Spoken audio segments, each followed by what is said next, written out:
Olá, nesse vídeo nós vamos então continuar o nosso estudo de Isaías e depois de ter feito no vídeo anterior a apresentação da preeminência do texto pré-massorético, nós vamos ler Isaías capítulo 3 e 4. Se o Senhor der graça, nós vamos concluir o estudo dos dois capítulos nesse único vídeo.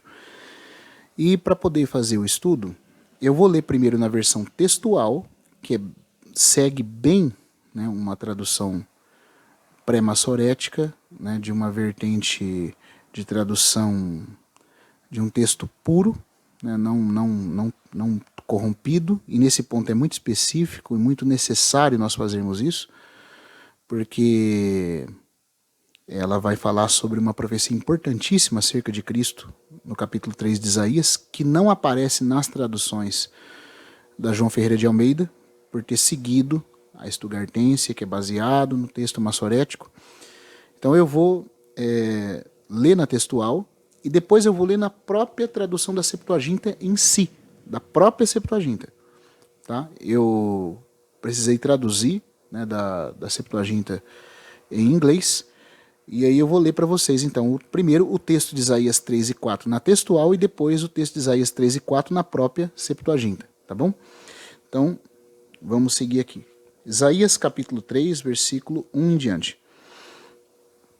Porque eis que o soberano, Yahvé Tsebaot, retirará da Judeia e de Jerusalém sustento de pão e sustento de água.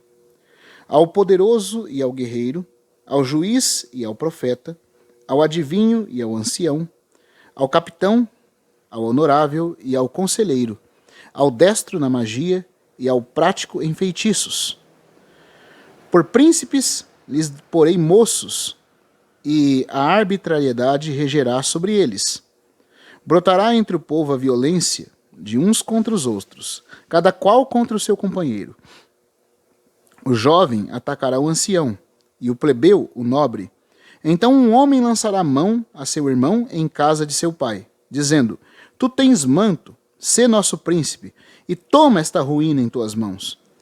Nesse dia, outro jurará dizendo: Não sou médico, e em minha casa não há pão nem manto. Não me ponhais por caudilho do povo. Caudilho é líder, né? Líder de guerra, líder de um grupo de pessoas. Certo, desmorona-se Jerusalém e se derruba Judá, porque suas palavras e seus feitos têm chegado ante Yahvé para provocar os olhos da sua majestade. A expressão de seu rosto testifica contra eles, porque como Sodoma publicam seu pecado e não o dissimulam. Ai deles, porque lavram para si mesmos a desgraça. Dizei ao justo que lhe irá bem, porque comerá do fruto da sua obra. Versículo 11. Ai do ímpio, males segundo a obra de suas mãos lhe acontecerão. Ó povo meu, vossos arrecadadores vos esgotam, e os chantagistas se assenhoriam de vós.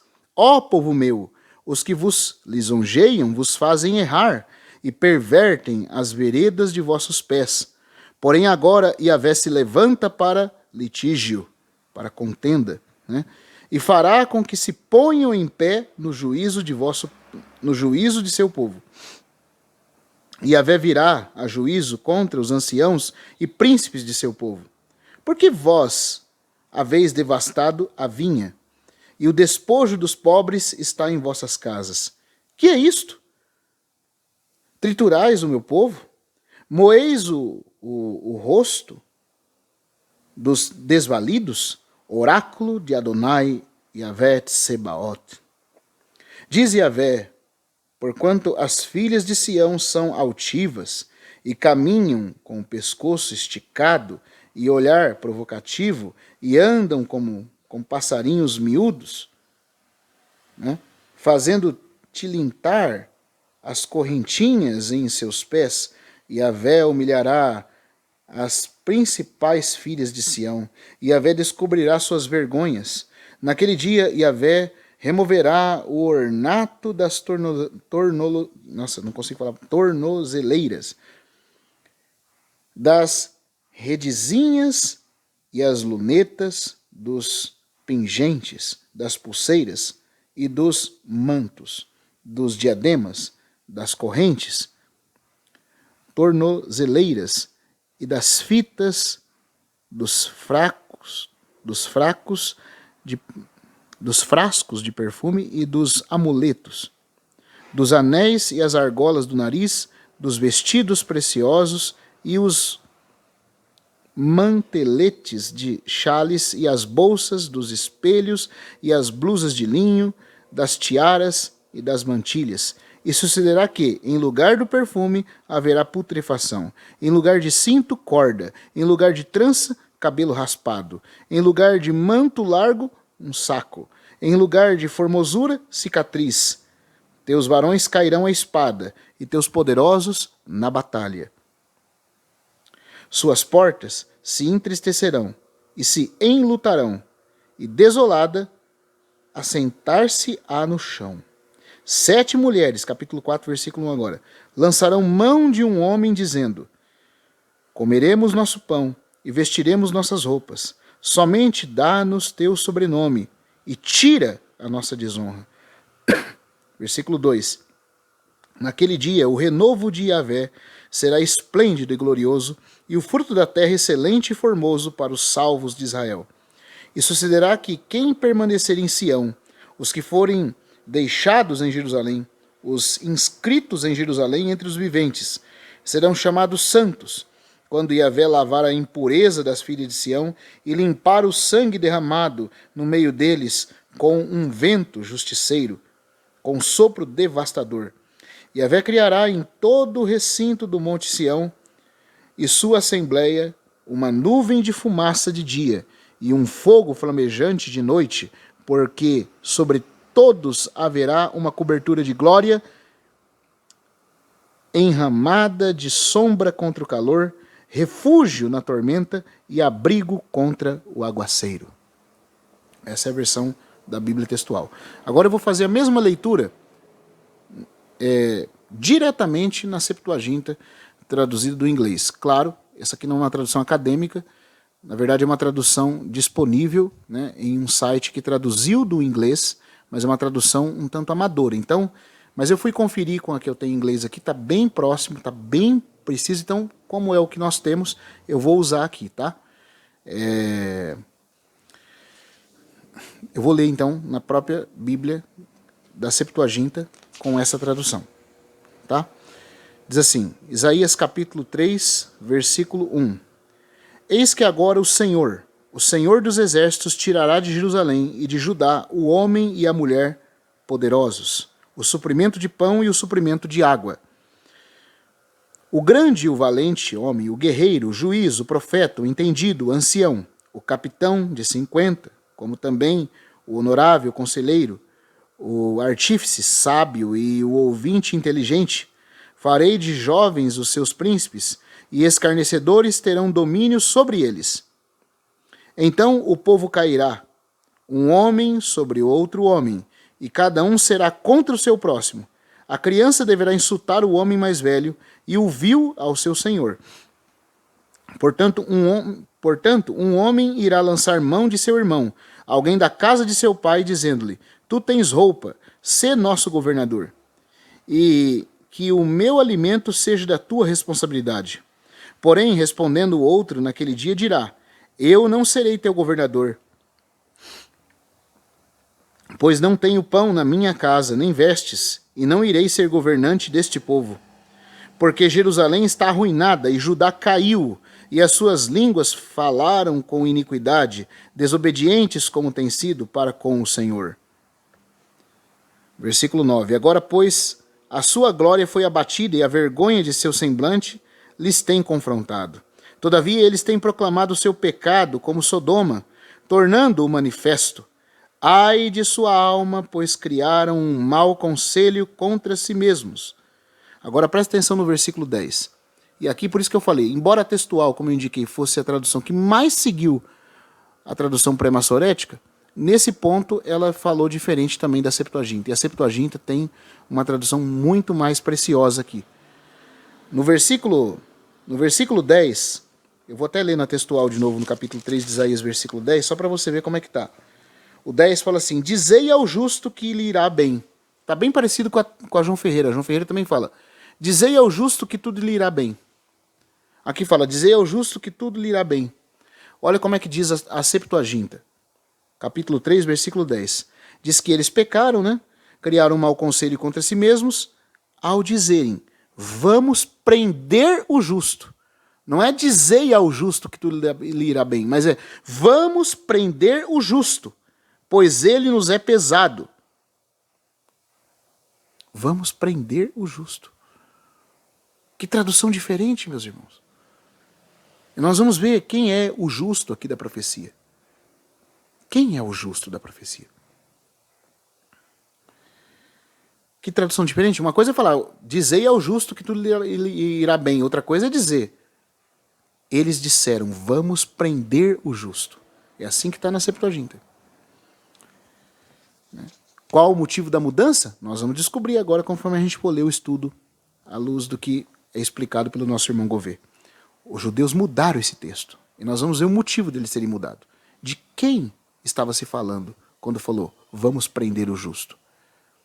Os maçoretas mudaram. E nós vamos saber o motivo por quê. Versículo 10, então. Dizendo, vamos prender o justo, pois ele nos é pesado. Portanto, comerão dos frutos de suas obras. 11. Ai do transgressor, males lhe sobrevirão, de acordo com as obras de suas mãos. Ó meu povo, vossos exatores vos roubaram, e os que vos extorquem reinam sobre vós. Ó meu povo, aqueles que vos declaram abençoados, vos enganam, pervertendo o caminho de vossos pés. Porém agora o Senhor levantar-se-á para o julgamento, e entrará em juízo com o seu povo. O Senhor mesmo entrará em juízo contra os anciãos do povo e contra os seus governantes. Por que tendes incendiado o meu povo, envergonhando a face dos pobres? Assim diz o Senhor. Porquanto as filhas de Sião são altivas, e têm andado com o pescoço esticado, com piscar de olhos e movimentos dos pés, arrastando as caudas de suas vestes, e ao mesmo tempo troteando com os pés, por este motivo o Senhor irá humilhar as principais filhas de Sião. O Senhor irá expor as suas formas naquele dia. O Senhor irá tirar a glória de suas vestimentas, os cachos e as franjas, e as luas crescentes, e os colares, os ornamentos de seus rostos, e toda a variedade dos gloriosos enfeites, os braceletes, as pulseiras, as obras entretecidas, os anéis dos dedos, os ornamentos para a mão direita, os brincos, as vestes com bordas vermelhas, e também as com motivos de púrpura, os chales para serem usados em casa, os vestidos transparentes espartanos, e os feitos com linho fino, os púrpuras, os vermelhos, e o linho fino entrelaçado com ouro e púrpura, e as coberturas leves para os sofás. E haverá, em vez de um doce cheiro, poeira. Em vez de um cinto, cingir-te-ás com uma corda. Em vez de um ornamento de ouro para a tua cabeça, terás a calvície por conta de tuas obras. Em vez de uma túnica com um motivo escarlate, cingir-te-ás de saco. Teu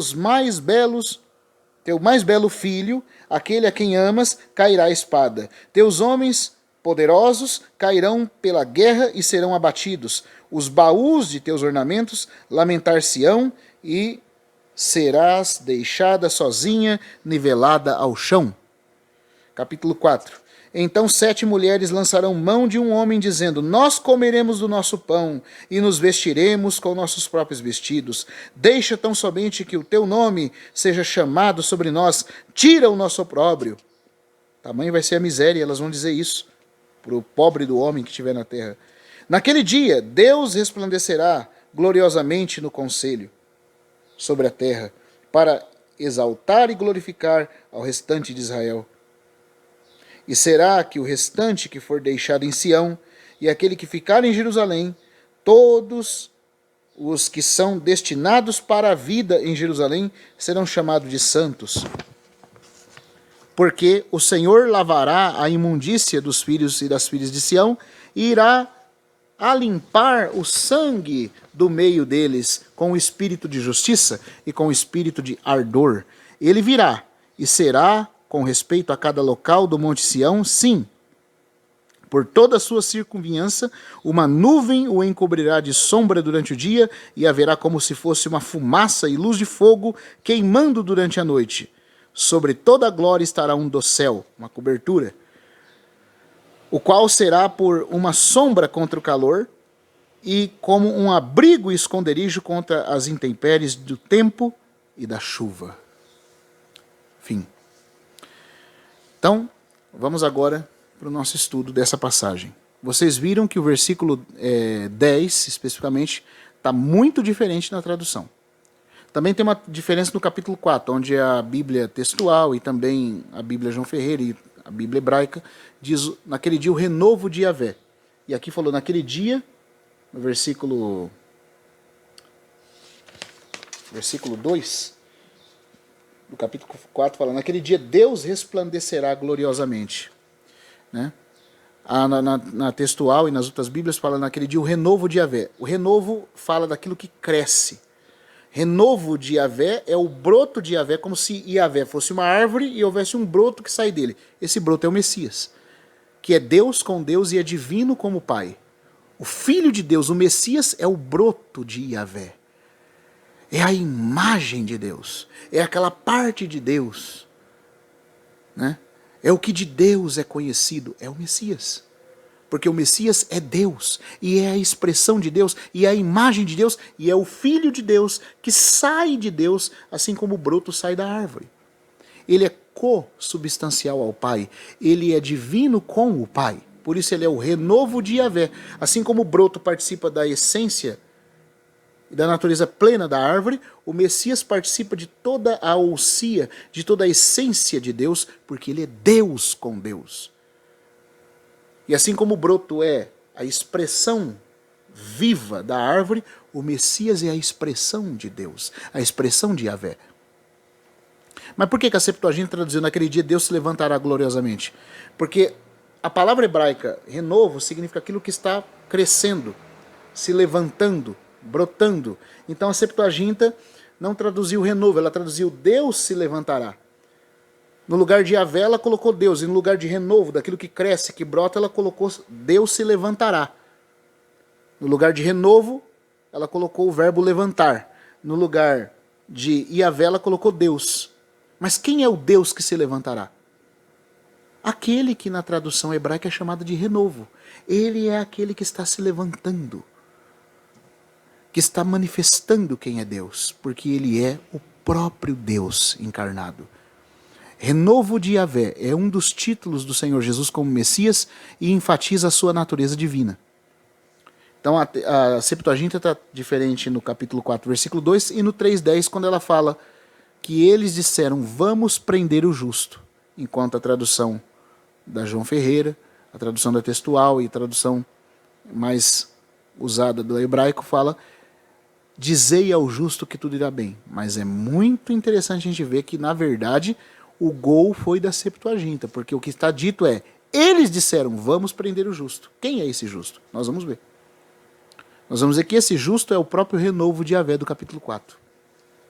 Mas vamos devagarzinho, vai ficar mais claro para os irmãos. Se fosse para nós darmos um título para essa sessão de Isaías 3 e 4, eu penso que o título poderia ser, no capítulo 2 nós vimos, né, Sião como a única esperança do remanescente, a desolação que deve preceder a manifestação de Sião em glória, né, e que vai atrair o juízo do Senhor. Isso é o tema do capítulo 2. Você pode ver isso no vídeo de estudo do capítulo 2. O capítulo 1 termina falando do remanescente. O capítulo 2 introduz Sião, o reino, como a recompensa e a esperança do remanescente. Mas aí depois mostra que esse Sião vai ser adiado porque o povo rejeitaria ao Senhor. E essa rejeição atraiu o juízo do Senhor para depois de julgar, instaurar Sião, como aparece no começo do capítulo. Agora o capítulo 3 começa mostrando que esse julgamento do Senhor que vai introduzir Sião, ele vai se dar, sabe por quê? Porque devido ao fato de o povo ter rejeitado o Messias, Jerusalém e Judá caíram. Então o capítulo 3 e 4 vai falar uma coisa para nós que nós vamos colocar como tema. No capítulo 2 termina falando que o Senhor vai julgar o povo que rejeitou a mensagem para poder depois introduzir Sião. O capítulo 3 vai descrever o estado de miséria em que o povo vai ficar depois de rejeitar ao Messias e antes do juízo de Deus vir. Então o capítulo 3 é como se fosse um zoom, mostrando a condição em que aqueles que rejeitaram o Messias vão ficar. Né? Até que o Messias venha para julgá-los, como também já apareceu no capítulo 2. Só que no capítulo 3 tem um ponto específico. Eles falam, né, o povo de Judá está contra o Messias, mas não só rejeitando a ele. O adendo, o acréscimo que é colocado no capítulo 3, porque Deus vai fazendo assim, ele fala uma coisa, depois ele repete ela e acrescenta mais coisas. No capítulo 3, não é mostrado só que eles rejeitaram o Messias, como no capítulo 2, e que o Messias então vai vir para juízo, para introduzir o reino de Sião. Não é só isso que é falado. No capítulo 3 mostra que ele, além de rejeitar o Messias, que é o justo, eles o mataram também. O capítulo 3 menciona que eles disseram, eles tramaram, vamos amarrar e matar o justo.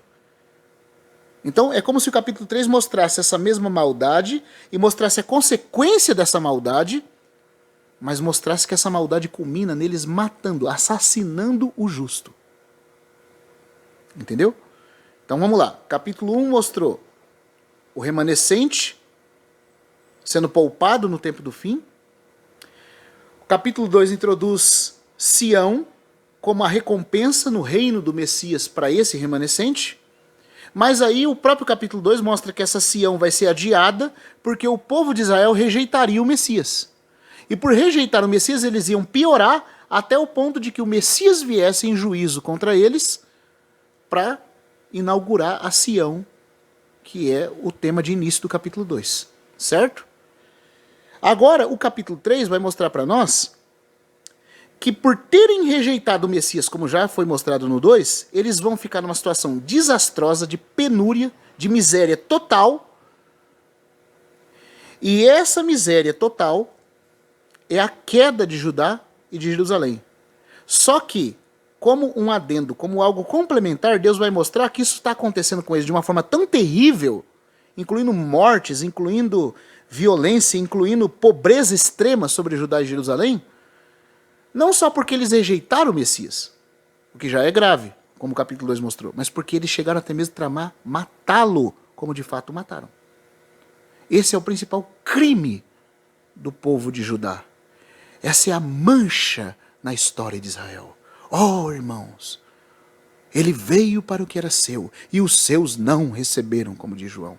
Mas não só não o receberam, o capítulo 3 vai mostrar algo mais. Ele vai mostrar que eles, além de não receberem a ele, eles o mataram. Esse é o acréscimo do capítulo 3. O capítulo 3 vai dar um zoom no que foi falado no capítulo 2, mostrando que por terem rejeitado o Messias, eles vão piorar cada vez mais. E como que vai ser esse piorar deles, esse pioramento? Como é que vai ser essa degradação? Vai demonstrar a miséria que eles vão cair. E aí Deus vai mostrar que essa miséria, Deus está permitindo vir sobre eles, toda essa dor, toda essa angústia, porque eles cometeram o maior de todos os pecados.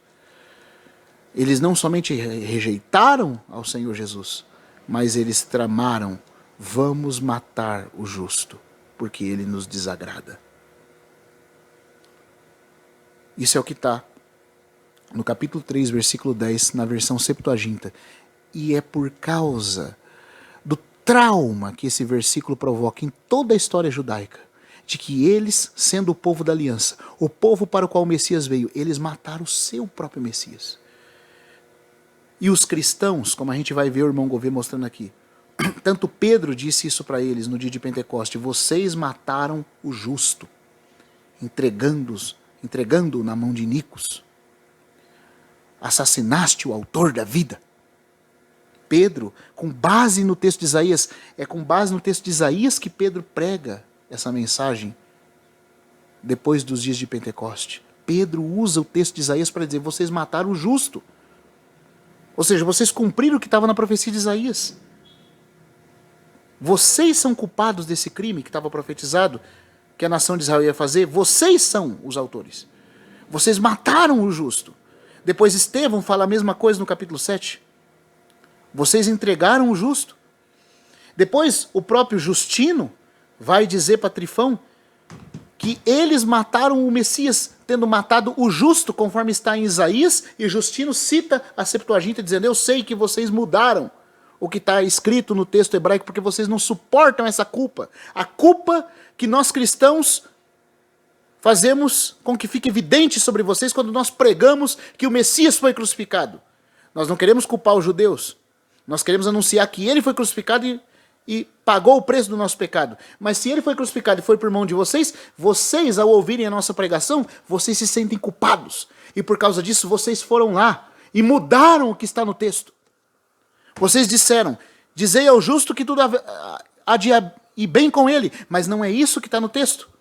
O texto diz que vocês disseram: vamos matar o justo. O Senhor Jesus como o justo é profetizado aqui. Então você está entendendo? É como se o capítulo 3 desse um zoom, mostrando que aquela degradação que estava profetizada no capítulo 2, por causa da rejeição que eles fizeram com o Messias, ela vai não só piorar, mas eles vão cair num estado de miséria que está denunciado aqui no capítulo 3. Foi o que aconteceu com a nação judaica. De fato, eles foram ficando cada vez mais pobres e miseráveis. De fato, houve violência na terra. De fato, Bar Kokhba que o diga, né? O judeu Bar Kokhba que tentou, de forma pseudônima, né, se colocar como Messias, como a estrela de Jacó. Quantos ele não levou à morte? Você pode saber sobre isso lendo Flávio Josefo, as guerras dos judeus. Quantos não foram levados à morte? Quanta chacina, quantas mortes, quantos judeus crucificados, quantos o Império Romano não matou? É o que está descrevendo aqui no capítulo 3. Aí você pergunta: mas meu Deus, no capítulo 2 já tinha sido mostrado que Sião ia ser postergada, a glória de Sião não ia se manifestar nessa era, ia ter que esperar 2000 anos, porque os judeus te rejeitaram. E o Senhor mostrou que eles vão piorar moralmente falando. O capítulo 2 fala principalmente da questão moral. Eles vão piorar, até que o Senhor Jesus se levante para entrar em juízo contra eles, contra o pecado deles e contra as nações. E instaurar a Sião, que começa sendo profetizado no capítulo 2. Tá, o capítulo 2 mostrou a degradação moral, que ia ficar cada vez mais até Jesus voltar. Mas o capítulo 3 vai mostrar que eles não vão só se degradar moralmente. Eles vão enfrentar situação de extrema miséria, morte e aflição. Mas por quê? Aí você faz a pergunta: por quê? E o próprio capítulo 3 demonstra, respondendo. O capítulo 3 responde que eles vão passar por tudo isso porque o crime deles se levanta contra o semblante deles, contra a consciência deles. E qual é o crime deles? Foi que eles tramaram: vamos amarrar e matar o justo, porque ele nos desagrada. Jesus é a pedra de tropeço da nação de Israel. É a vergonha nacional de Israel. Mesmo para aqueles que não querem admitir. Quando milhões estão se convertendo ao redor do mundo ao cristianismo, os judeus têm uma culpa, um problema não resolvido, como disse um irmão. O problema do Nazareno. Cristo se tornou então a pedra de tropeço para eles que não creram. E essa é a principal dor que nenhum judeu quer admitir. Mas essa principal dor também é a única solução que ele descobre que é possível uma vez que ele creia. Porque se Jesus não é o Messias, não há Messias. E se Jesus não é o Messias, então Israel não tem culpa de nada. Exceto de ter matado um simples homem. Mas se Jesus é o Messias, ó irmãos, quanta culpa está sobre a nação de Israel, como nação, a qual não é tirada, exceto se ele crê, se esse judeu crê, para ter seus pecados cancelados. O próprio sangue que a nação de Israel derramou ao matar o Messias é o sangue que purifica a culpa da nação. Mas somente se ela crê. Mas como nação eles estão endurecidos, e Cristo é o trauma da nação. E só deixa de ser trauma quando Indivíduos como indivíduos judeus se convertem. Então o próprio sangue que estava sobre eles como culpa é o sangue que os purifica de toda culpa. A causa da miséria de Jerusalém é porque eles disseram, vamos matar o justo. E aí o capítulo 3, como que dando um zoom, capítulo 3 e 4, ele vai mostrar uma coisa muito interessante.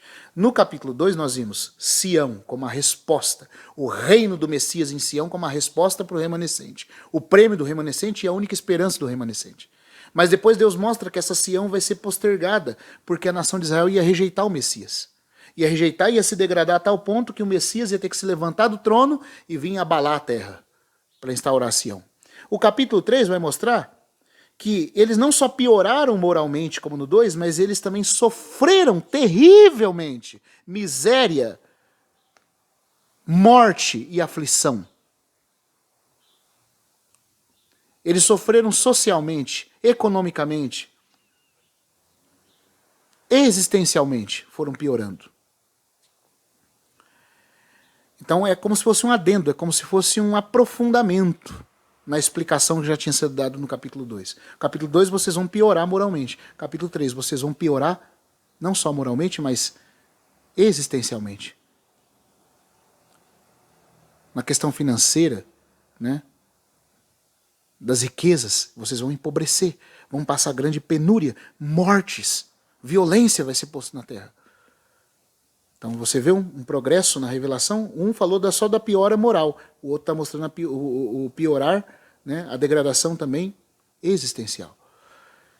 E o capítulo 2 mostrou que eles iam rejeitar o Messias e por isso Deus ia virar o rosto deles. O capítulo 3 mostra que eles não iam só rejeitar o Messias, mas que eles iam matar o Messias, dizendo, vamos matar o justo.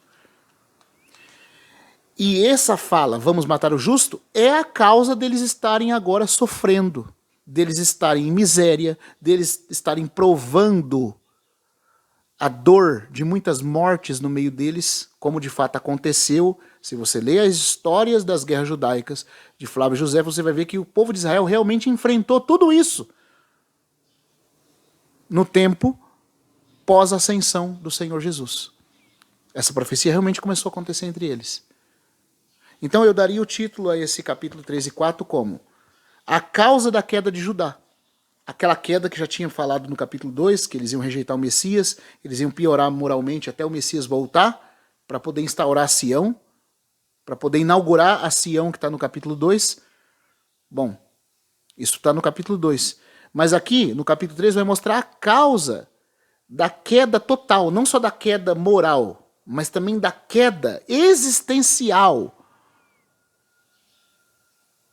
da queda em todos os sentidos de Jerusalém e de Judá. Qual que é a causa?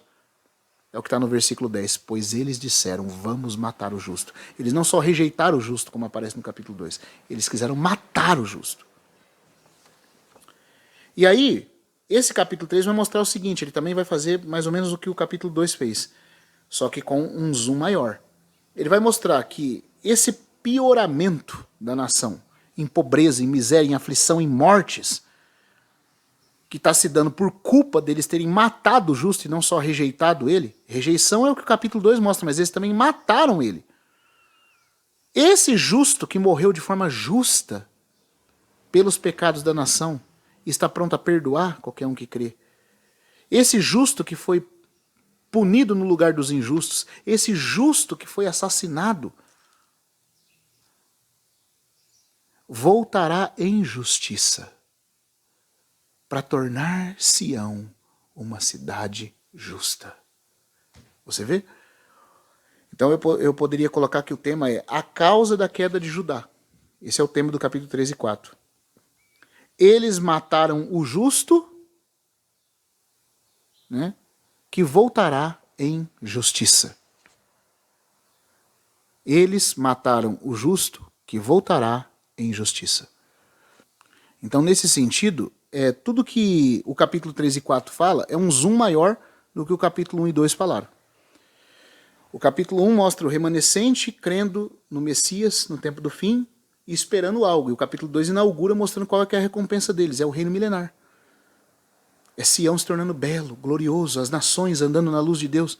Só que aí o capítulo 2, fazendo uma digressão, mostra que isso não vai acontecer tão já, porque Israel vai rejeitar o Messias. E por rejeitar o Messias, eles vão piorar cada vez mais, moralmente falando, até que o próprio Messias venha, se levante do seu trono e venha para estabelecer Sião. Assim termina o capítulo 2. Agora o capítulo 3 vai mostrar que essa rejeição que foi falada no 2 não foi só uma rejeição. Eles tramaram matá-lo também. E por causa que eles o mataram, derramando o sangue dele, eles não vão só piorar moralmente. Deus vai permitir que eles também sejam mortos, que eles também passem fome, que eles enfrentem miséria, que eles enfrentem perseguição. Essa é a história do judaísmo. Pós-ascensão do Senhor Jesus, foi tudo o que eles provaram. Realmente essas coisas aconteceram. Leia Flávio Joséfos, historiador do primeiro século, historiador judeu, falando das terríveis consequências que depois do período da ascensão de Jesus começou a acontecer na terra de Israel. Parece que até houve um intervalo para a misericórdia de Deus enquanto a igreja de Jerusalém estava ali, mas depois que eles mataram Tiago, o irmão do Senhor Jesus, a última coluna da igreja de Jerusalém, que ainda orava pela nação, os romanos entraram e acabaram com tudo. E os pobres que ficaram na terra enfrentaram grande miséria e luta. Isso está tudo narrado nas Guerras dos Judeus, no livro de Flávio Joséfos, que já faz parte da coleção única da história dos hebreus, publicado pela CPAD, se você quiser ler sobre isso. Mas nós vamos ver como é que isso aqui se cumpre. Então você vê, o capítulo 3 é um zoom. Eles não vão só rejeitar o Messias, eles vão matá-lo. E também como um zoom, eles não vão só piorar moralmente depois de rejeitar o Messias, mas eles também vão enfrentar aflição e morte depois de matarem o Messias. O Messias que é o justo. E aí, como um zoom, o Messias não só é aquele que vai voltar, como estava no 2, para instaurar Sião, mas o Messias que no capítulo 3 é chamado de o justo, no capítulo 4 ele retorna. No 3 ainda já diz que ele retorna como justo para fazer de Sião uma cidade justa ao lavar a imundícia que havia nela. Como aparece no capítulo 4, você vê a simetria e o zoom maior que é dado? Capítulo 2. Sião será postergada porque os judeus rejeitarão o Messias. E o Messias voltará em justiça para estabelecer Sião. Capítulo 3. Jerusalém e Judá cairão, porque eles não só rejeitaram, mas eles mataram o justo Messias. E esse justo Messias que foi morto por eles, voltará para tornar Sião, depois de lavá-la e purificá-la, uma cidade justa. E para cumprir todas as promessas e os pactos feitos com Abraão. Então, isso é o tema do capítulo 3 e 4. Agora nós vamos seguir aqui a leitura do estudo do nosso irmão Gouveia. Então, a causa da queda de Judá. Eles mataram o justo, que voltará em justiça. Neste capítulo é descrito a derrubada total de Jerusalém, capítulo 3. Uma derrubada tão completa que a simples menção de que alguém possuía comida e roupas, conforme a gente leu no começo do versículo, do capítulo, né? A simples menção de que alguém possuía comida e roupa criaria uma eminência suficiente para causar um desejo no remanescente desolado de nomeá-lo rei. É o que está dito aqui. Que a miséria ia ser tanta que eles iam pegar em qualquer um que tivesse um pouquinho de comida e ia pedir para governar o povo. A gente leu aqui no começo do capítulo 3.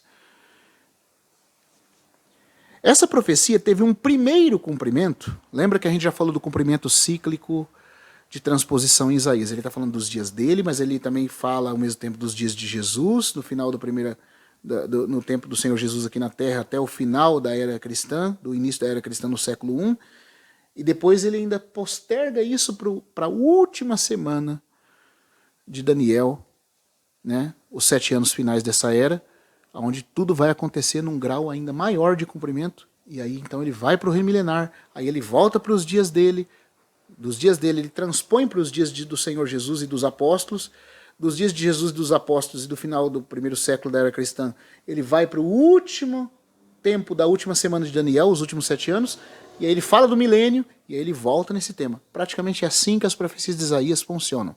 Para você saber mais sobre isso, assista as 2 primeiras mensagens, tá?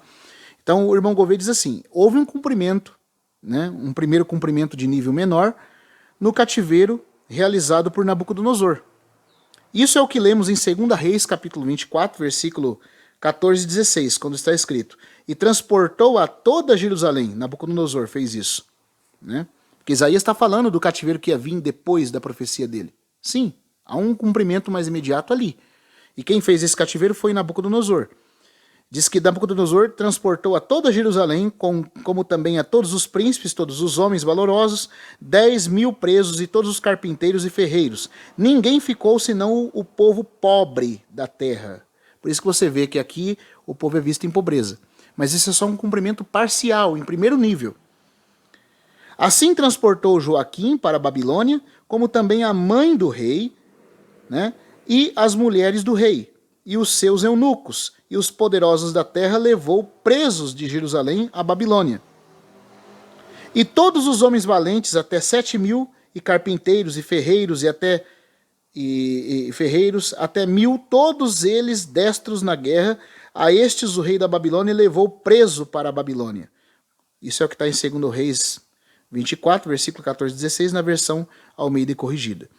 As pessoas aqui descritas como cativas são precisamente aquelas de quem Isaías fala na profecia, nesse primeiro grau de cumprimento. Os poderosos, os príncipes, os trabalhadores experientes, os homens de guerra. Mas, diz o nosso irmão Gouveia, a mesma profecia teve um segundo e mais completo cumprimento na destruição de Jerusalém através de Tito, como general romano.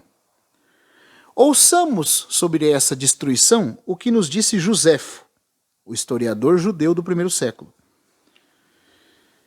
Abre aspas, Joséfo diz, toda a sobra de pão e toda a sobra de água foram tiradas. Muitos houve de fato que venderam o que tinham por uma medida, que era de trigo se fossem pessoas mais ricas, mas de cevada se fossem mais pobres. Quando estes o fizeram, fecharam-se nos quartos mais recônditos de suas casas e comeram o cereal que conseguiram. Isso está nas Guerras dos Judeus, obra de Flávio Joséfo. Novamente, depois de mencionar a conclusão da circunvalação feita pelo exército de Tito, ele diz, de novo Joséfo fala, então a fome aumentou o seu progresso e devorou o povo por famílias e casas inteiras. Olha que situação, meus irmãos. Os quartos superiores estavam cheios de mulheres e crianças morrendo de fome, e as ruas da cidade estavam cheias de cadáveres.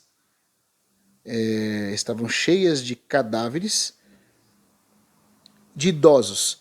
As crianças também e os jovens vagavam pelos mercados como sombras, todos com fome e caíam mortos, onde quer que sua miséria os atingisse. Também retirado da Guerra dos Judeus, obra de Flávio Joséfo. Em outro lugar, Joséfo ainda acrescenta, ora, daqueles que pereceram pela fome na cidade, o número era prodigioso, e as misérias que sofreram indizíveis, pois se a sombra de qualquer tipo de comida aparecesse em algum lugar, uma guerra começaria imediatamente, de tanta fome que o povo judeu estava passando.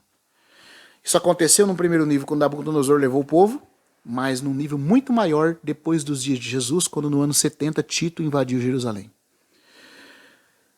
Os que ficaram eram pobres, e a miséria foi tão grande que se só surgisse uma sombra de comida, José está falando, já começaria uma guerra entre o povo. A mesma descrição de Isaías, porque Isaías está falando dos dias dele, ou imediatamente depois dele com Nabucodonosor, dos dias de Jesus e pós-ascensão do Senhor Jesus, como no caso aqui de Tito, invadindo Jerusalém, e também num cumprimento final que vai acontecer no tempo do fim. É o mesmo sistema cíclico de profecia. Aqui ele está falando do que aconteceu nos dias de Joséfo, que teve um cumprimento mais amplo dessa profecia. Judá caiu em miséria. Caiu em miséria porque rejeitou a mensagem de Isaías nos dias de Isaías. Caiu em maior miséria porque rejeitou o Senhor Jesus e a mensagem dele nos dias do Senhor Jesus em carne. E nós vamos ver no 3. A queda foi tão terrível porque não só o rejeitaram, mas também disseram, vamos matá-lo, porque ele nos desagrada. Então, E aqui ele diz que começaria uma guerra se houvesse a primeira sombra de comida, e os amigos mais queridos brigaram entre si por causa disso, arrancando uns dos outros os mais miseráveis suprimentos para a vida. Além disso, sua fome era tão intolerável que os obrigava a mastigar tudo, enquanto colhiam coisas que os animais mais sórdidos, ou seja, os animais mais sujos, não tocavam e suportavam comê-la. Coisas que os cães, os cachorros não comiam, o povo estava comendo. Nem por fim se abstiveram de comer os cintos e as sandálias. E o próprio couro que pertencia aos seus escudos, eles arrancaram e roeram. Os próprios tufos de feno velho tornaram-se comida para alguns. E alguns juntaram fibras e venderam um peso muito pequeno delas por 4 dracmas átricas, também retirado da guerra dos judeus de Flávio Josefo. Aqui nosso irmão Gouveia continua. Ele então passa a contar sobre a mulher que matou e comeu seu próprio filho. A fome nos dias da guerra de Tito, nesse cumprimento mais amplo dessa profecia, né, prevaleceu durante o cerco a Jerusalém, assim como prevaleceu nos dias de Nabucodonosor. Mas nos dias de Tito foi muito maior. No cativeiro que se seguiu à captura da cidade, os versículos seguintes foram novamente cumpridos, como haviam sido já cumpridos nos dias de Nabucodonosor. Mas de uma maneira, nos dias de Tito, mais completa e mais terrível. A maldição do versículo 4, de que os jovens iriam governá-los e os escarnecedores seriam seus senhores, foi cumprida nas várias sedições, ou seja, nas várias rebeliões que surgiram na cidade. Um jovem foi a causa da guerra com os romanos. Joséfo ainda nos diz, abre aspas, aqui é Joséfo falando, ao mesmo tempo Eleazar, filho do sumo sacerdote Ananias, um jovem muito ousado, que naquela época era governador do templo, persuadiu aqueles que oficiavam no serviço divino a não receberem nenhum presente nem sacrifício de qualquer estrangeiro. E este foi o verdadeiro começo de nossa guerra com os romanos, pois eles rejeitaram o sacrifício de César por causa disso. Ou seja, parece que algumas pessoas ligadas a César queriam sacrificar, né? E o Eleazar lá, esse Eleazar aqui, o filho do sumo sacerdote Ananias, persuadiu a eles a não receberem o que os romanos queriam fazer.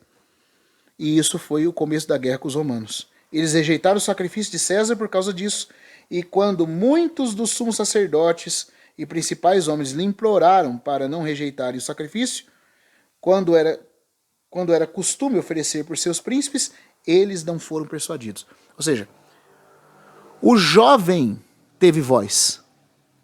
O conselho dos anciões para que fosse recebido o que os romanos queriam ofertar, não foi recebido. Mas o conselho do jovem, do filho do sumo sacerdote Ananias, esse foi ouvido. E isso começou a estourar a guerra entre os judeus e os romanos. Palavras de Joséfo. Né? O versículo 5 de Isaías 3 diz que o povo foi oprimido um contra o outro. Na versão Almeida e Corrigida fala assim. E esse fato é provado em cada página de Joséfo, quando ele nos conta dos assassinatos diários de João e Simão, dos sicários e na busca feroz por provisões, que Joséfo nos descreveu da seguinte forma. A loucura, palavras de Joséfo agora, abre aspas, a loucura também aumentou junto com a fome, e ambas as misérias foram inflamadas a cada dia mais. Os ladrões entraram correndo e reviraram as casas dos homens, e então, se encontrassem alguma coisa, atormentavam-nos, porque negavam que os tivesse. E se não encontravam, atormentavam-nos ainda mais, porque supunham que os ocultavam com mais cuidado. Ou seja, começou a haver uma revolta, os ladrões da cidade começaram a entrar nas casas dos velhos, das pessoas que estavam sobrevivendo, exigindo que dessem tudo, porque todo mundo estava com fome. Se eles encontrassem, atormentavam. Se eles não encontrassem, atormentavam ainda mais, porque diziam que estava sendo escondido deles. Isso foi o que aconteceu entre os judeus depois de rejeitarem Jesus e terem que encarar o cerco de Tito, general romano. Isso está narrado na Guerra dos Judeus. A seguinte passagem confirma o que foi afirmado acima. Joséfo ainda diz: a princípio esse temperamento briguento se apoderou de famílias privadas, que não podiam concordar entre si. Depois disso, aquelas pessoas que eram as mais queridas entre si romperam todas as restrições em relação umas às outras e cada uma se associou com as de sua própria opinião e começaram a se opor umas às outras, família contra família. De modo que a sedição surgiu em todos os lugares, enquanto aqueles que eram inovadores e desejavam a guerra, por sua juventude e ousadia, eram muito difíceis de lidar para os homens idosos e prudentes. E então continua assim o comentário do irmão Gouveia, fecha aspas, de Joséfo. Ele diz: adicione a isso a figura dos zelotes, desenhados por Joséfo, e será visto como ao mesmo tempo eles eram opressores e atrevidos, como diz Isaías 3,5, ou seja, escarnecedores. Isaías 3,5 diz que haveria escarnecedores e opressores. E Joséfo descreve que nessa época os zelotes se tornaram isso aqui, ó. Palavras de Joséfo, abre aspas. Eles consideravam fazer maldades apenas aos estrangeiros, como um feito abaixo de sua coragem. Ou seja, entre o grupo, os guerrilheiros fanáticos dos zelotes, quando a fome era muito extrema, eles disseram: fazer mal só aos romanos é algo indigno da nossa coragem. Para mostrar que nós somos realmente corajosos, Joséfo disse que os zelotes começaram a dizer entre si, começaram a pensar e a dizer que eles tinham que atacar também os próprios habitantes de Jerusalém. Então ele diz assim, que eles consideravam isso como algo abaixo de sua coragem e pensavam que sua maldade para com seus parentes mais próximos seria uma demonstração gloriosa de coragem que possuíam. Os idumeus, os descendentes de Edom, também lutaram com esses homens, que deveriam ser culpados de maior loucura, pois todos eles, vis e miseráveis como eram, cortaram as gargantas dos sumos sacerdotes para que nenhuma parte de uma consideração religiosa a Deus pudesse ser preservada. Foi sob esse fundo histórico que aquele tipo de pessoa que foi chamada de zelote cresceu, e de fato correspondia a um nome que levava, pois eles imitavam com zelo tudo o que era mal. Tirado de Guerra dos Judeus de Flávio Joséfo.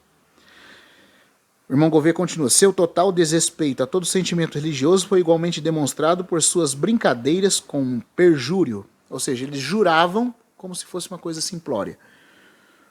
Sua apreensão no templo, apropriando-se de seus recintos e vasos para uso e profanando seus tribunais com sangue. Bem, portanto, o profeta pode chamá-los de fato profanos e escarnecedores. Agora, que miséria! O povo de Israel, que na verdade ali eram mais os judeus, já que as 10 tribos estavam dispersas, passando essa miséria. E aí surge uma pergunta: por que, Senhor? Por que isso vai acontecer? Já havia acontecido um primeiro nível nos dias de Nabucodonosor, por terem rejeitado Isaías, e agora estava acontecendo um nível muito maior nos dias de Jesus, a quem a profecia de Isaías também se aplica.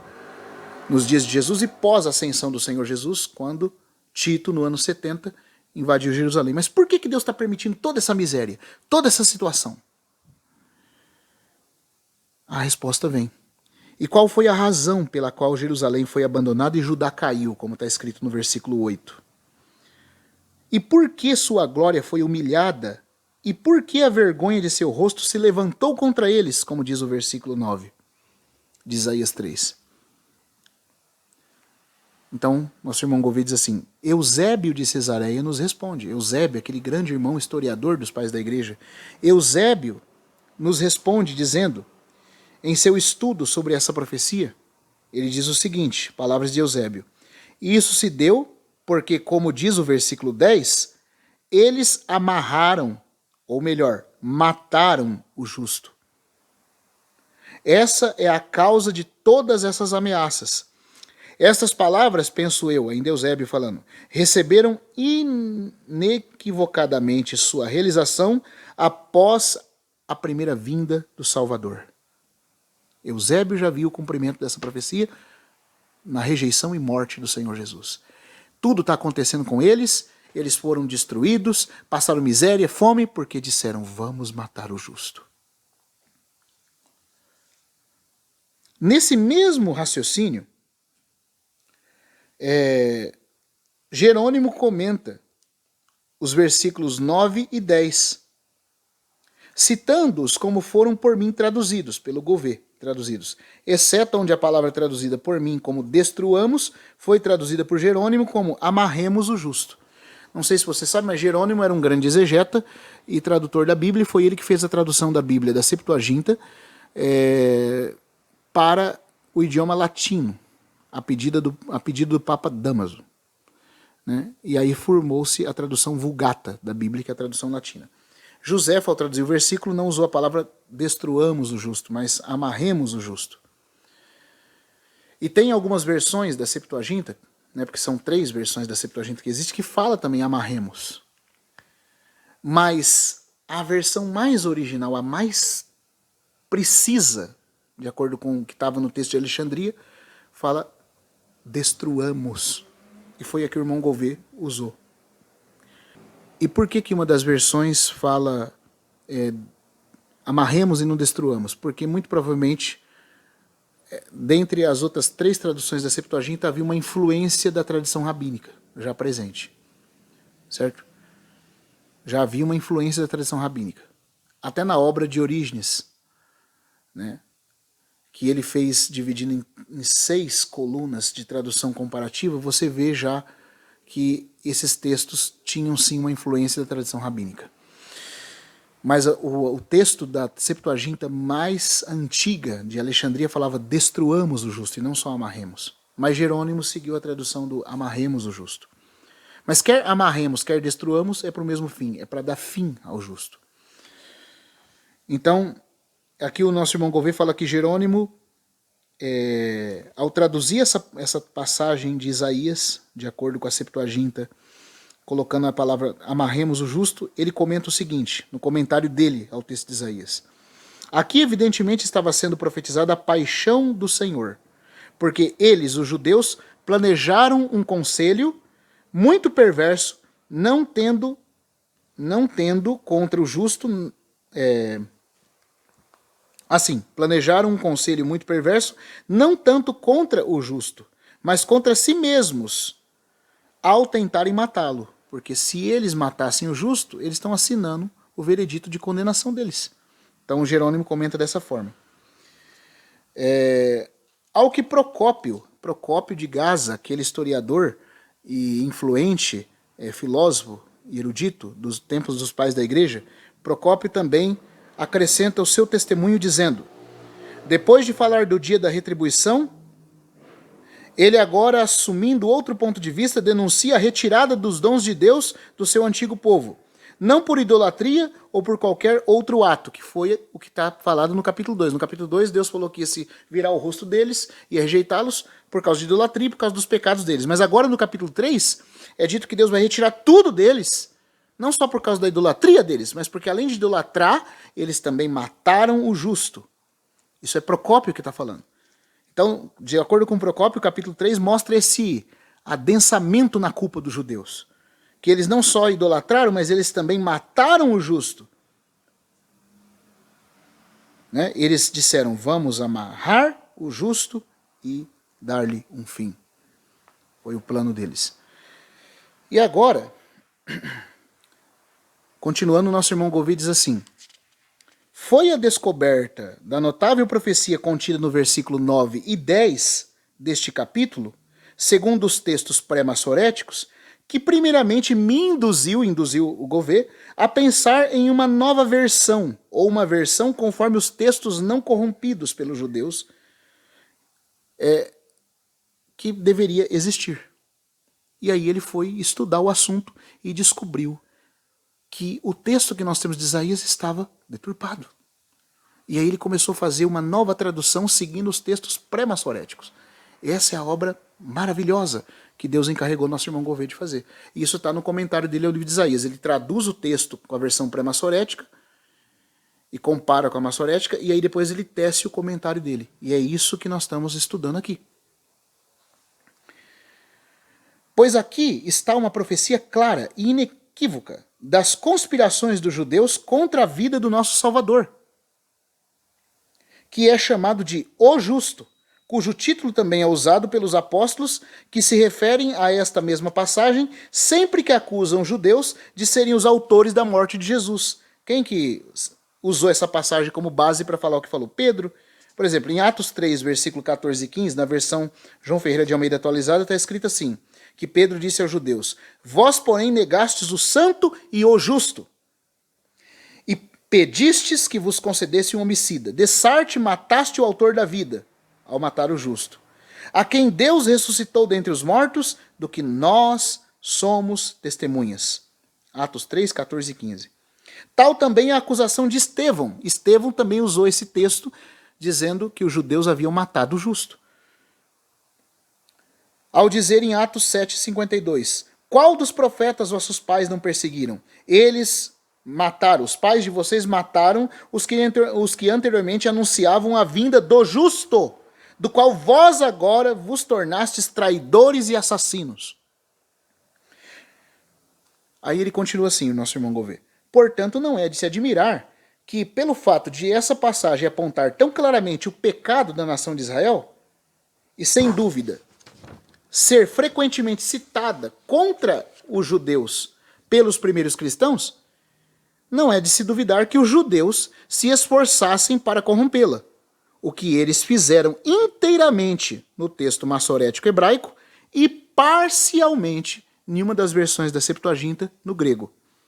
Mesmo assim, Deus, com ciúmes da honra dos seus oráculos, ou seja, Deus com zelo pelo que ele realmente havia escrito e profetizado, nos deixou os meios de detectar essa fraude.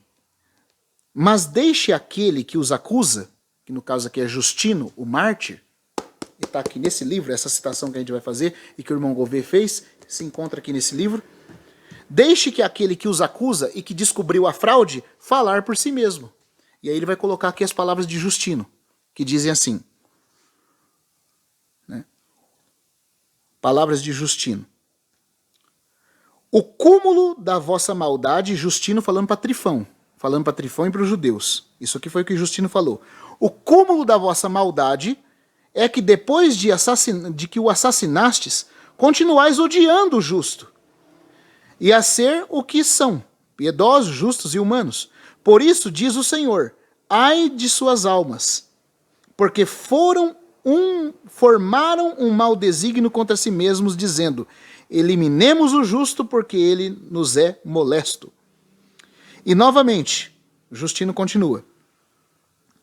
Como ficassem calados, né, quando Justino falou isso, ele disse que os judeus não retrucaram ele, ao Justino citar a passagem de Isaías conforme a Septuaginta. E como eles ficaram calados, eu continuei. Amigos, agora cito para vós as Escrituras como foram interpretadas pelos 70. Com efeito, antes eu as citei como vós a tendes, para provar que opinião tinhas sobre esse ponto particular. Ao trazer-vos a passagem de Isaías que diz, ai deles, porque formaram, né, um desígnio mal contra si mesmos, dizendo. Aí agora Justino fala, depois de dizer isso, continuei conforme os 70, que traduziram a palavra dizendo, eliminemos o justo, porque ele nos é molesto.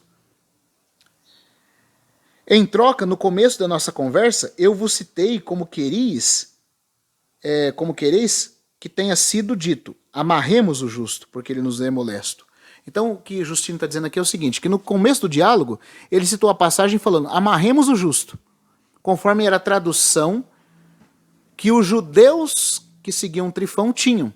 Só que essa tradução é uma tradução da Septuaginta, onde fala amarremos o justo também é da Septuaginta, mas é uma Septuaginta já debaixo da influência da escola rabínica, certo? Que eu citei no vídeo anterior, que tentou corromper até a Septuaginta. E alguma coisinha quase conseguiu. Só que Justino tinha a Septuaginta alexandrina, de fato. E na Septuaginta mais antiga, Septuaginta de Alexandria, falava não só amarremos o justo, mas destruamos o justo. Isso é retirado do livro Diálogo com Trifão e está presente no artigo 136 e 137, né? Se eu não me engano aqui do capítulo, deixa eu ver aqui.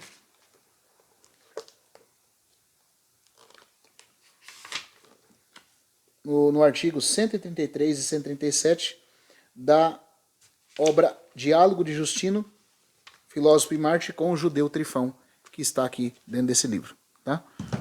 Então, Gouveia fala que, por meio de Justino e dos pais da igreja pré-nicenos, nós podemos saber o que realmente estava no texto. Graças a Deus, Deus preservou a Septuaginta.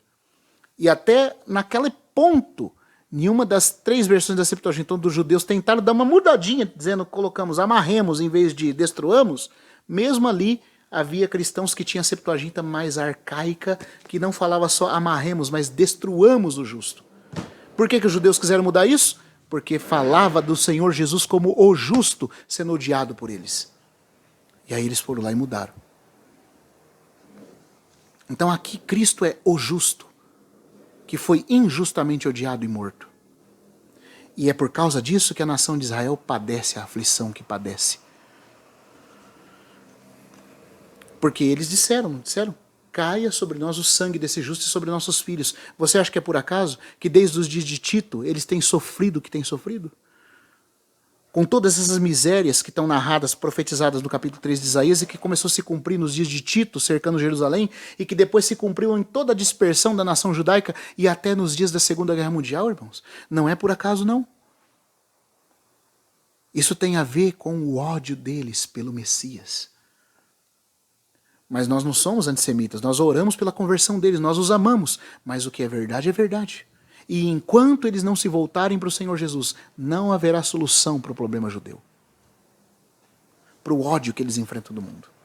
Eles serão levados ao ponto de verem que só tem salvação em Cristo e em ninguém mais.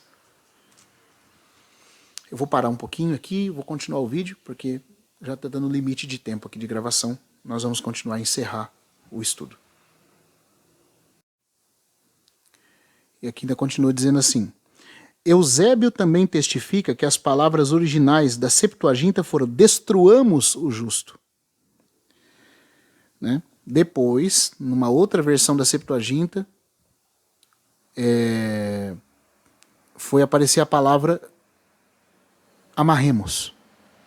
Você vê que ali devagarzinho a tradução de uma Septuaginta mais tardia colocou amarremos, mas isso é porque essa tradução específica tinha influência da escola rabínica.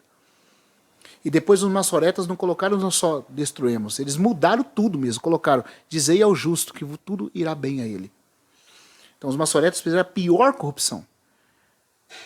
Mas mesmo uma das versões da Septuaginta, eu vou colocar o nome aqui depois dessas versões para você poder ver, vai aparecer aqui no vídeo, escrito, tá?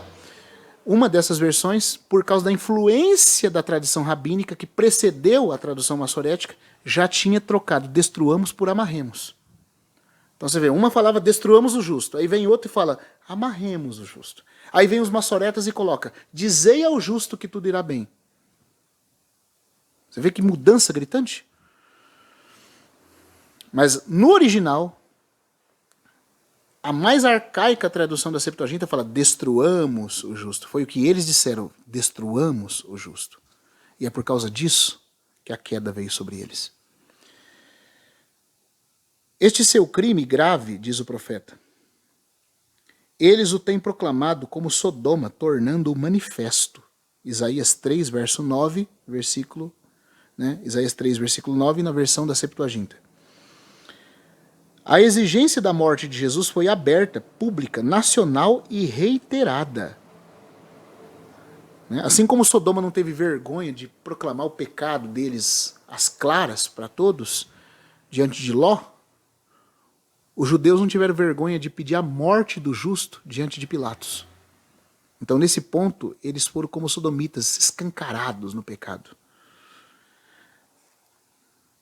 Eles assumiram publicamente todas as consequências de matar Jesus. Em Mateus 27, 25, eles disseram, o seu sangue, o sangue de Jesus, caia sobre nós e sobre os nossos filhos. Ou seja, que a culpa de derramar esse sangue caia sobre nós. Procópio ainda diz, percebemos que os sodomitas, exigindo os homens que entraram na casa de Ló, os anjos, publicaram sua licenciosidade a este. Ou seja, escancararam que eram licenciosos mesmo, na cara de Ló. Assim também, estes publicaram seu pecado a Pilatos quando gritaram, fora, fora, crucifica-o. Procópio continua. Mas qual é o conselho que eles armaram? né, que eles armaram? Eis a resposta: amarremos o justo. Procópio já segue a versão da Septuaginta um pouquinho diferenciada. Amarremos o justo, porque ele nos desagrada. E, com efeito, ainda Procópio fala, pois tendo amarrado a Cristo, eles o levaram a Caifás, conforme João 19, verso 12 e versículo 24. Primeiro levaram a Anás, depois levaram a Caifás, Jesus amarrado. Então, mesmo quando os judeus, olha que coisa interessante, mesmo quando eles tentaram mudar, destruamos, matemos o justo para amarremos, mesmo assim ainda há cumprimento, porque de fato, quando foram prender Jesus, eles o amarraram. E mesmo quando, por influência da tradição rabínica, uma das versões da Septuaginta, em vez de colocar destruamos o justo, colocou amarremos o justo, né, diferenciado da Septuaginta mais antiga, mesmo assim o versículo foi cumprido, porque o Evangelho de João diz que eles amarraram Jesus também. Então, mesmo quando eles tentaram escapar, dando uma torcidinha no versículo, traduzindo errado, mesmo assim eles acabaram cumprindo o versículo, porque eles amarraram Jesus para levar para Caifás. E esse foi o ponto levantado por Procópio ao citar esse versículo.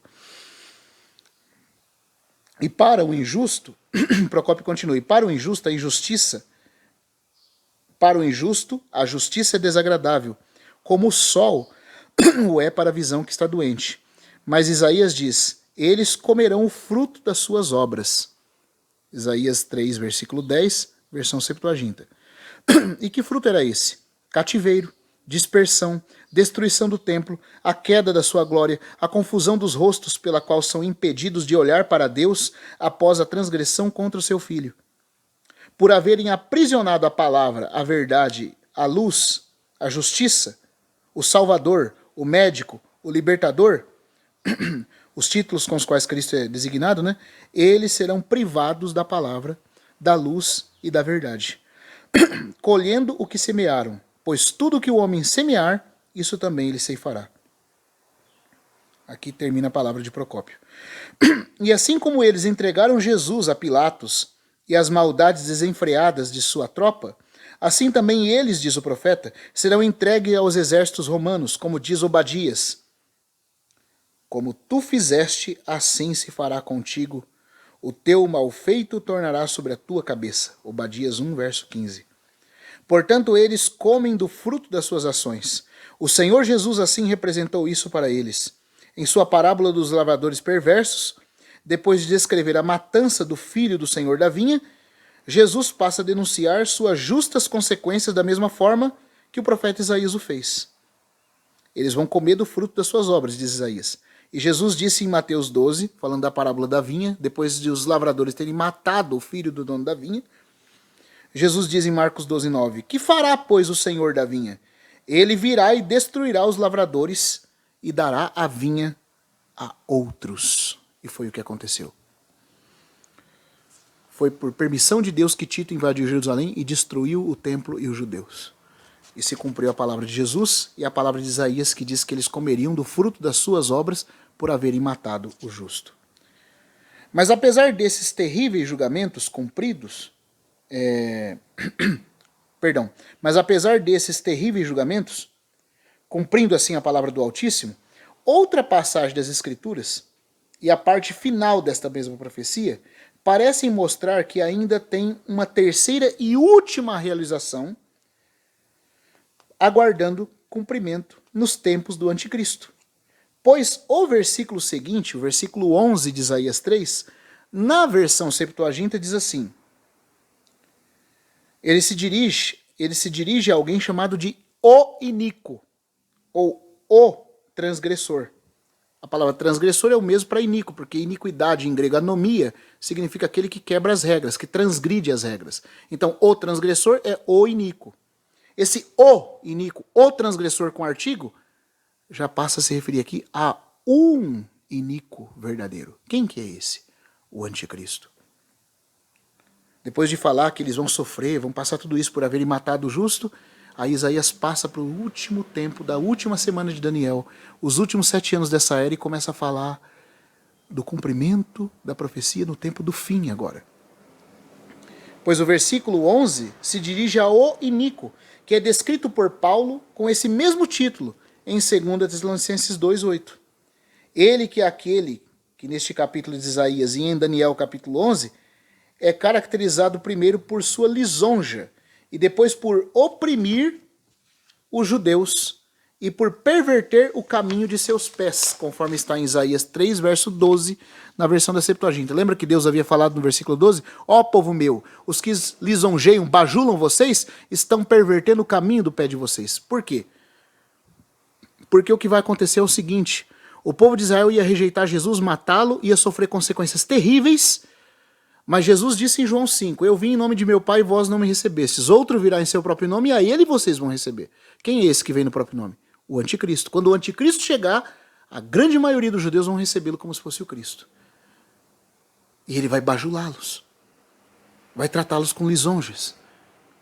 Só que é só uma apunhalada pelas costas. Enquanto eles adoram ele como Salvador, ele prepara a destruição deles. Até que ele rompe o acordo nos últimos 3 anos e meio da profecia. Então por isso que Deus fala acerca desse Inico, que este Inico que estava com os seus bajulando os judeus, estava preparando a cilada deles. É o anticristo que fará isso.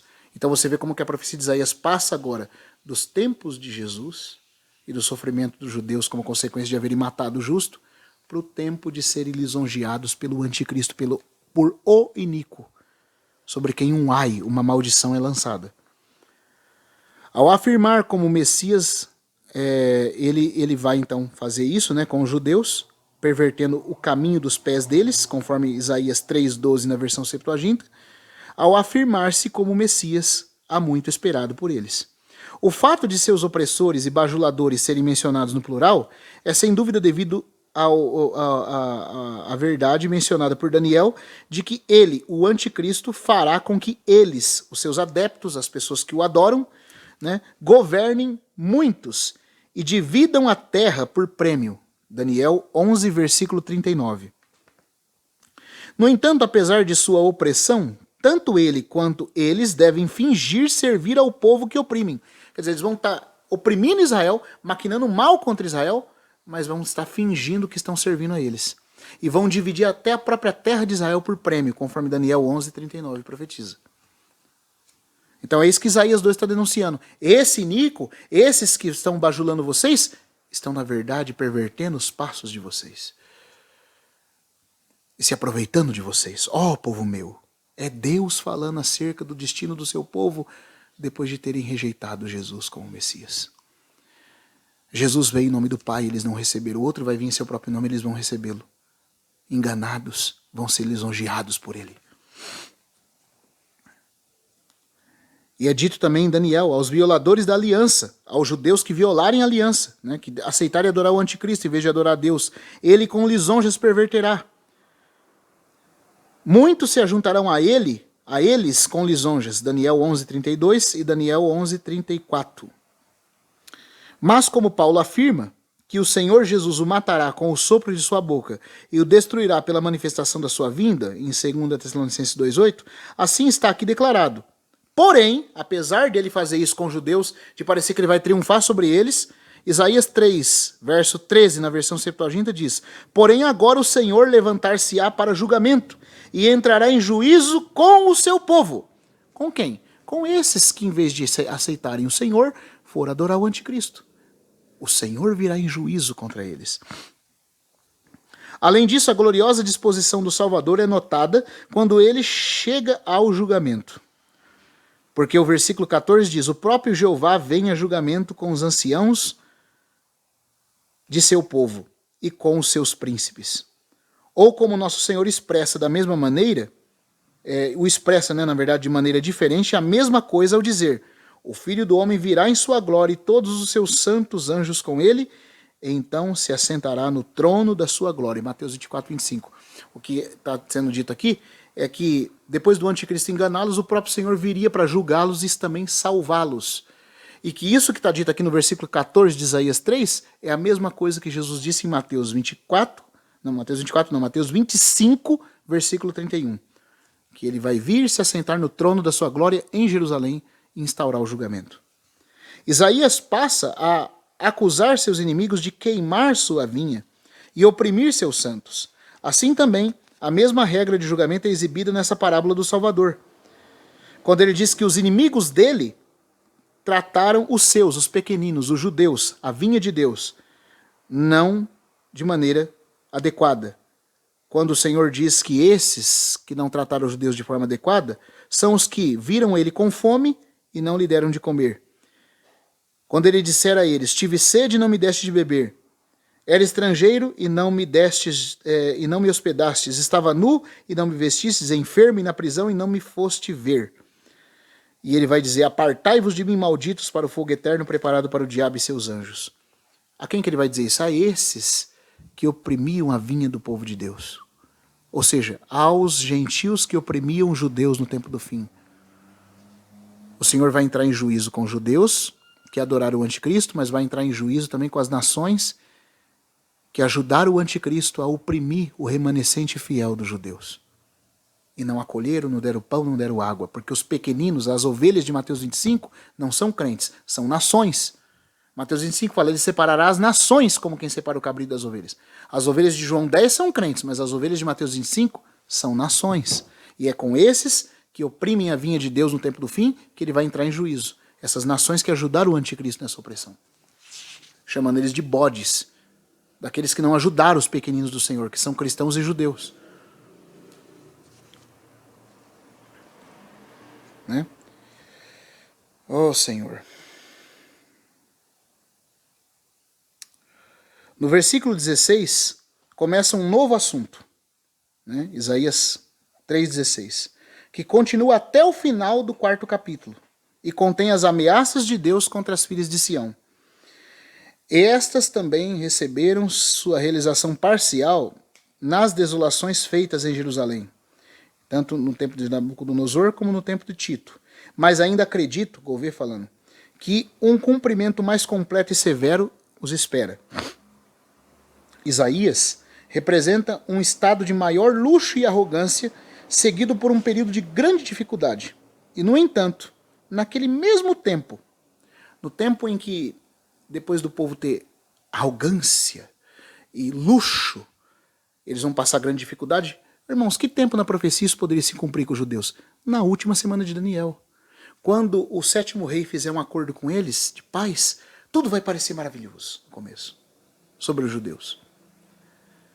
Mas aí, na última semana, ele vai quebrar o acordo e vai causar miséria. As misérias que estão descritas a partir do capítulo 3, versículo 16 de Isaías, vai cair sobre as filhas de Sião. Mas nesse tempo dessa miséria, nos dias da angústia de Jacó, como diz Jeremias, nesse tempo, eles vão ver o renovo de Yahvé.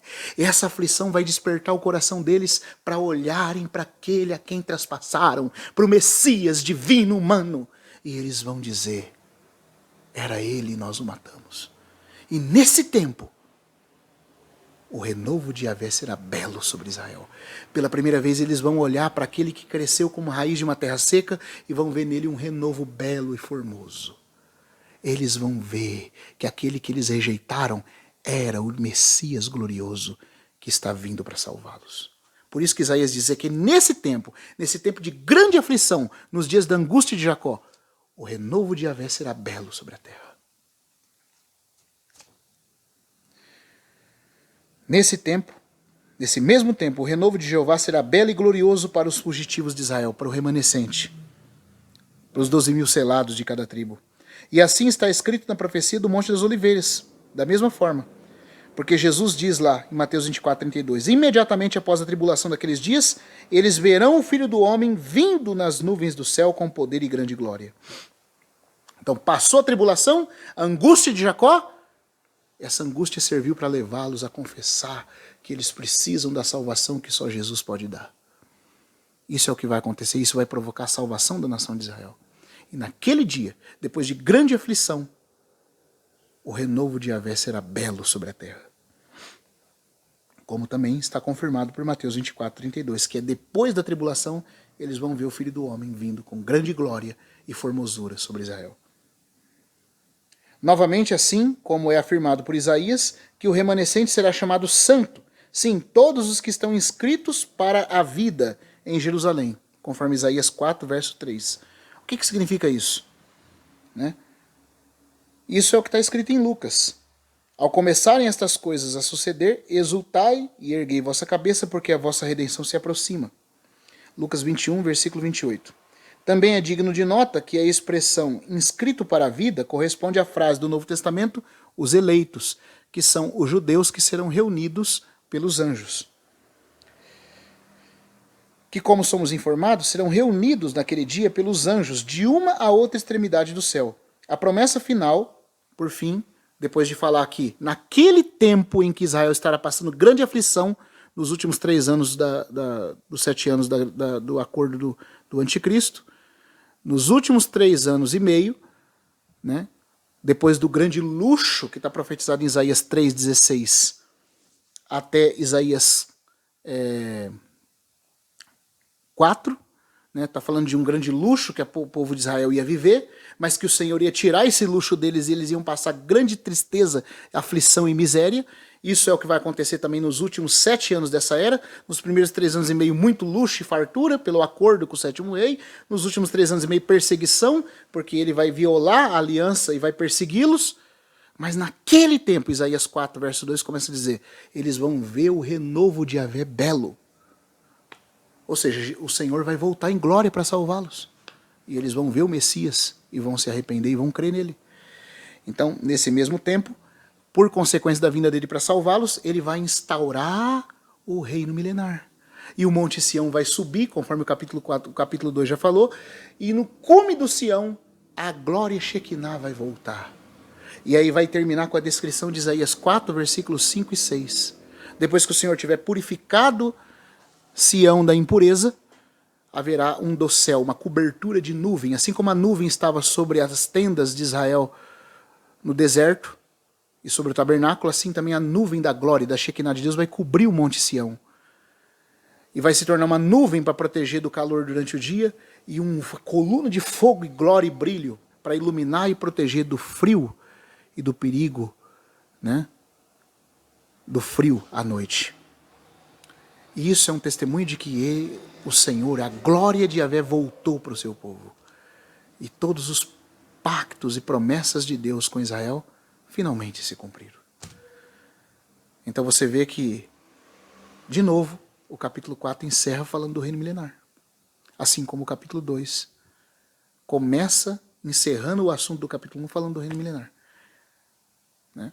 O capítulo 1 terminou falando do remanescente e do reino milenar. Falou que esse reino ia ser postergado porque Jeová ia rejeitar seu povo porque eles rejeitaram o Messias. O capítulo 3 mostra que não só rejeitaram o Messias, mas mataram o justo, que é o Messias. O Messias aqui agora é chamado de justo, que foi morto por eles. E por causa disso, Israel, os judeus entraram numa grande miséria e na penúria. Não só moral, mas até existencial. Por causa disso. E aí, depois, eles vão crer no anticristo, que é o iníquo do versículo 11. Que vai lisonjeá-los e fazer mal a eles. Aparecendo que está ajudando eles, dando riqueza. As filhas de Jerusalém vão ficar chiques, ricas. Só que depois isso vai se tornar aflição. Os últimos 3 anos e meio, os dias de angústia de Jacó. Mas naquela aflição, o Senhor vai voltar. O justo que foi morto de forma injusta vai voltar em justiça para fazer Sião se tornar justa e purificada dos seus pecados. E por fim a Shekinah e a glória estarão sobre eles naquele dia. E para lá concorrerão todas as nações a adorar o Rei em Jerusalém. Esse é o dia que nós aguardamos. O dia em que um homem divino humano colocará todas as coisas em ordem. E assim como ele o noivo se une com a noiva e Yahvé se unirá com o seu povo em glória. E os propósitos de Deus estarão consumados. Bendito seja o Senhor. Vamos parar por aqui e continuamos no próximo estudo.